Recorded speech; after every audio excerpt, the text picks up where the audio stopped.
Very excited to have on the Goldstein on Gelt Show, Andy Landis, who is probably one of America's foremost authorities on Social Security and Medicare. He caught my eye when I read a piece he wrote in Market Watch called 5 Bad Reasons to Take Social Security Early. So, Andy, before we get into the 5 bad reasons, tell me, is there ever a reason to take Social Security early? Thank you, Doug. It's great to join you today. And there are some good reasons to take Social Security early, and I'm going to give you a very concrete example. The nice lady across the street from me has very little money. She has a husband who's still working. She works very little, and her health is not good.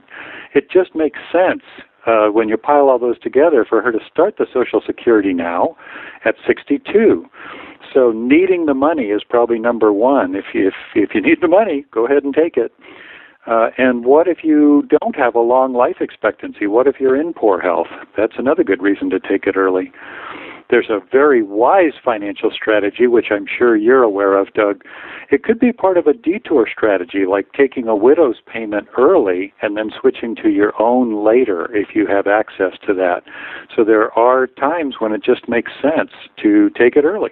Okay, so before we get into the strategies of Social Security, let's focus a little bit more on this, which is, and maybe even more of a big policy question, but what if you are afraid that Social Security will default? Are you just being crazy, or is that possibly a reason to take it early?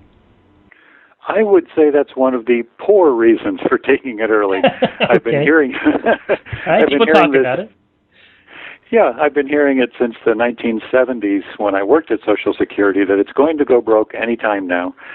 And here we are 40 years later, and it's still in good shape. And if you look at the projections, Social Security should have all the money it needs to pay benefits at this level till 2034, and even after that, it has 79% of the money it needs for the rest of the century.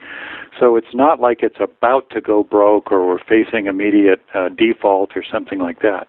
So a guy who's, let's go into that, a guy who's, let's say in his 40s or early 50s, he's looking to get 80 cents on the dollar at some point. Do you think that's something he should weigh into the equation, or do you think they'll just solve it by then? Here's what I would do if I was in my 30s or 40s and looking at Social Security's finances. There's no doubt that Social Security faces a shortfall in the 2030s and beyond. So what that means is Congress needs to fix the shortfall by some combination of raising taxes and cutting benefits. I hate to say it, but younger workers will pay more for their Social Security and get less out of it. It's simple demographics. There's just not enough young people to pay the benefits for old people going forward. So it will change, and they will pay more. Here's what I would not do. That same 40-year-old worker, Doug, might say, oh, just put in 0 for my future estimates. I don't think it's going to be there. Mm-hmm. And instead of being that pessimistic, I'd say a pessimistic worker might say, well, put in 75% of my estimated Social Security because I know they're going to cut it.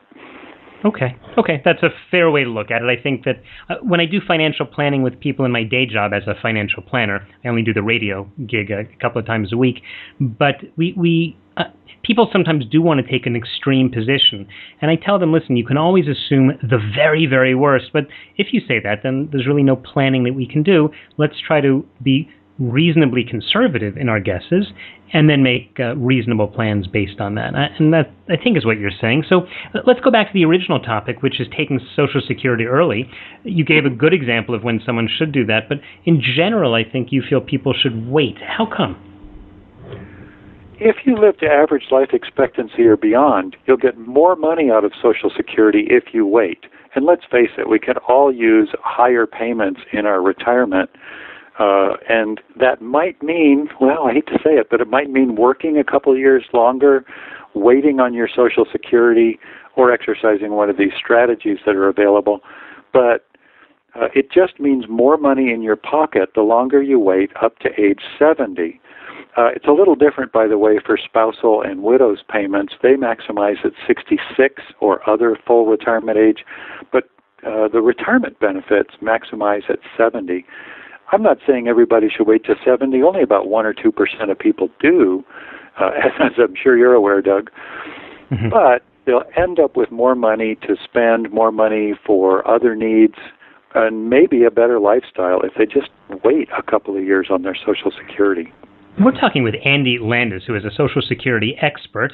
In fact, I read his article on MarketWatch about 5 bad reasons to take Social Security early, and that kind of got me started here. Andy, let's discuss for a minute why people would wait. I just want to make sure everyone's clear on the rules, which is if you wait, every year you delay taking your Social Security, your monthly payments will be a little bit higher. How does that work? Pretty simple, actually. First of all, Social Security names a full retirement age, which is currently 66 for retirees now. And then if you take the Social Security early as 62 for retirement payments, each month you take it early, there's a slight reduction in the payments, and each month you take it later than full retirement age, it goes up a little bit. What that means is there's a whole spectrum of payments from 62 to 70, and each month that you postpone the Social Security makes the payment a little bit higher per month. Sadly, that's for fewer months before the big date when you pass away from this earth, but it does make sense to plan to have more money. So if you can somehow delay the Social Security, and there's lots of ways to do that, delay it months, years, that will just make your retirement that much fatter in the long run. One of the numbers that I've heard people batting around is they say, well, every year you wait, it's like making an extra 8% on your money. Is that true? Mm-hmm. Yes. If you wait after your full retirement age, currently 66, it goes up monthly, but at an annual rate of 8%. And that's 8% above and beyond the inflation rate, and it's guaranteed by the government. So you're a financial expert. You can tell me if there are some investments out there where I'm guaranteed 8% plus inflation, guaranteed by the government. Boy, I want to get on that bandwagon. That sounds like a good deal. Let's touch on the inflation thing, because over the years I've watched my clients who get Social Security, and sometimes it goes up a little bit as the cost of living adjustment. And sometimes it seems clients will say, everything's getting more expensive, but the government says there isn't inflation. And, there are a lot of different ways of measuring inflation. Why do you think people feel it's not really in line with the actual cost of expenses that they have? Boy, that's a great question, Doug. A couple of reasons. One, what government uses to inflate the Social Security payments is the CPI, the Consumer Price Index. And that has been, you saw no raise in the Social Security this year because CPI was actually negative in the U.S. last year, mostly because oil went way down. So gasoline was cheaper, heating oil and so on, everything was cheaper because of oil. But you still see other things going up, like food and so on. So that's part of it. And then there's another angle, Doug, and that is older people who may be on Social Security may experience a higher inflation rate than the CPI. And I'll let you guess why that might be. Because their kids are taking money. No, it's because that's it. No, I was thinking medical costs. Yeah, sure. Older people overconsume on health care, and that goes up faster than inflation, or at least traditionally it has. So that's a factor, and some people even say we should use a different inflation rate for older people. That'd be interesting. That could actually build in healthcare, but of course that would be quicker to bankrupt Social Security. So I'm guessing that's not going to get through Congress.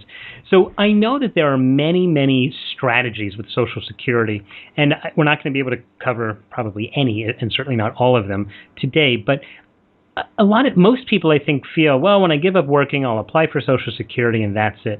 Tell me a little bit about how a person can make a decision about trying a more sophisticated strategy to maximize his and her benefits. Well, I'll give you a really brief one if I can name a private company that I'm not affiliated with. First of all, get your estimates on your Social Security payments from Social Security online. Just go online at ssa.gov, find the My Social Security Account button, and download your Social Security statement. Do the same if you're married with your spouse. Now you have 2 Social Security amounts, and let's see if we can play with that. I would simply put those numbers into an online calculator at Financial Engines. So simply Google Financial Engines Social Security Calculator. That's the last of the free ones that I know of that has been updated to the new rules that just came out of Congress. So if you do just those simple steps, I'm talking about taking 10 minutes on your Social Security, I bet you that financial engines will find extra money that you can get by playing with your application dates. Concrete example, boy, with the changes that came out of Congress in November, my main plan for Social Security with my spouse went out the window. We don't qualify under the new rules. I ran the numbers through financial engines just as a test, and guess what? It came up with a new strategy where my wife files early and I file on her record, still under the new rules. It found $8,000 more in Social Security for us. Not a lot, but $8,000 over your lifetime, you mean? Yeah, it's a long time to get that $8,000. So we may not do that pathway. But for some people, this could be $50,000 or $60,000 they didn't know was there.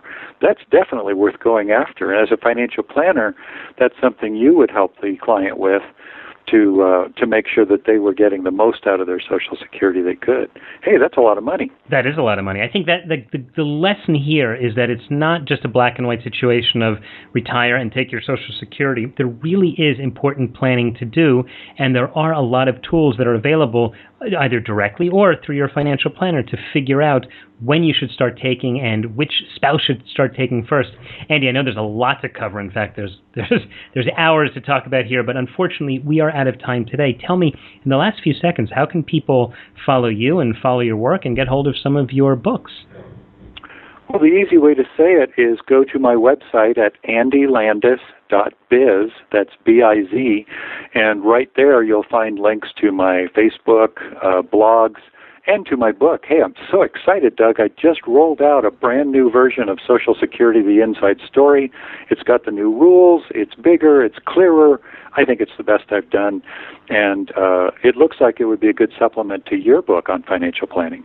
Thank you very much, Andy. We will put a link to all of that at the show notes of today's show at goldsteinongelt.com. Andy Landis, thanks so much for your time. Thank you, Doug. My pleasure. You've been listening to the Goldstein on Gelt Show with money maven Doug Goldstein. Doug's weekly radio show is heard around the world, but if you miss it, you can download the podcast at www.goldsteinongelt.com. The Goldstein on Gelt Show gives you up-to-date financial ideas so you can get on the path to financial freedom. If you'd like your questions answered on the air or off, send Doug an email to doug@profile-financial.com. It's your money for your future, so join Doug every week to build your wealth on the Goldstein on Gelt Show.